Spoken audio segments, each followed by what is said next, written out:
මේ ලෝකේ අපි නොහිතන විදිහේ බලපෑමක් තියෙනවා ධර්මයේ ඉස්සරහට යනකොට. ඒක හොඳටම තේරෙනවා ධර්මයේ දියුණු කරගෙන ඉස්සරහට යනවා නේද? කවදාමත් නැති කරදර තමයි ඔළුවට කඩාගෙන වැටෙන්නේ. ඒක ධර්මයට ආපු අය දන්නවා.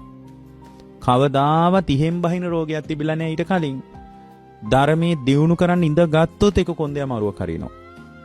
දැන් ටීවී එක බලාගෙන ඉන්නවා කියලා හිතන්නකො කිසි ප්‍රශ්නයක් නැහැ. ඕන තරම් පැය 5-6 එක දිගට බලාගෙන ඉන්න පුළුවන්. වගේ වගක් නෑ මේ කයේ අමාරුවක් නෙමේ කය පැත්තේ මොකක්වත් කිසි ආබාධයක් නෑ. විනාඩි 10ක් භාවනා කරලා බලන්නකෝ.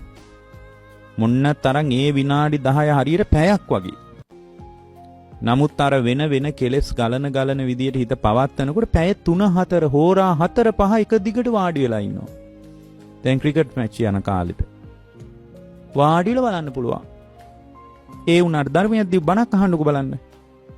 මොන්න තරම් අපහසුතා Tamanට වැටහෙනවද බලන්න. එහෙනම් මේ ලෝකේ ධර්මයක් තියෙනවා මොකද්ද? ධර්මී ඉස්සරහට යන්න බෑ. ධර්මී ඉදිරියට යන්න ගොඩාක් සම්බාධක සහිත නිකන් එළිය බලාගෙන ඉන්නකොට ඒක තේරෙනවා. දැන් මේ ඔබට පේනුණාට අපිට පේන්නේ නැති විශාල අදෘශ්‍යමාන බලයක් තියෙනවා මේ විශ්වයේ. ඒකට බුද්ධ දේශනාව කියන්නේ මාර බලපෑම කියලා. එහෙම මාරයාගේ බලපෑමක් මේ පෘථුවියේ තියෙනවා. ධර්මී ඉස්සරහට ගොඩාක් ඔය මාර්ගඵල අවබෝධයේ පැත්තටම බර වෙනකොට මුල් කාලේ එක හරි වැඩි.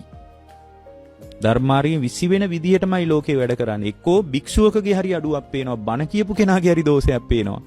පේනිලා එයා විසි වෙලා යනවා. මට හරියට හිමයි හම්බෙලා තියෙනවා. උතට ධර්මයේ දියුණු කරගෙන යනවා.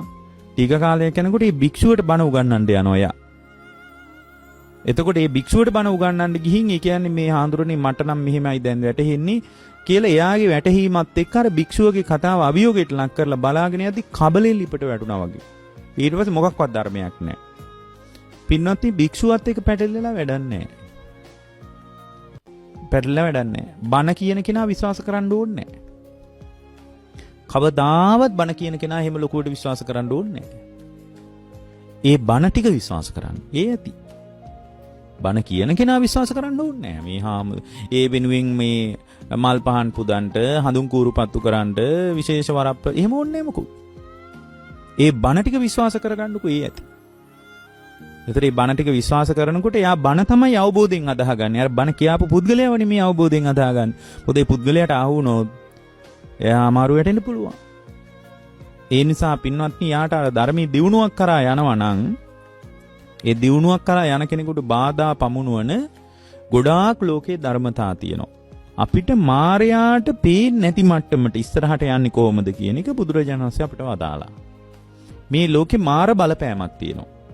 ඒක මේ කාලේ හරි බහුලයි. මේ කාලේ හරියට මායයාගේ බලපෑම වැඩි.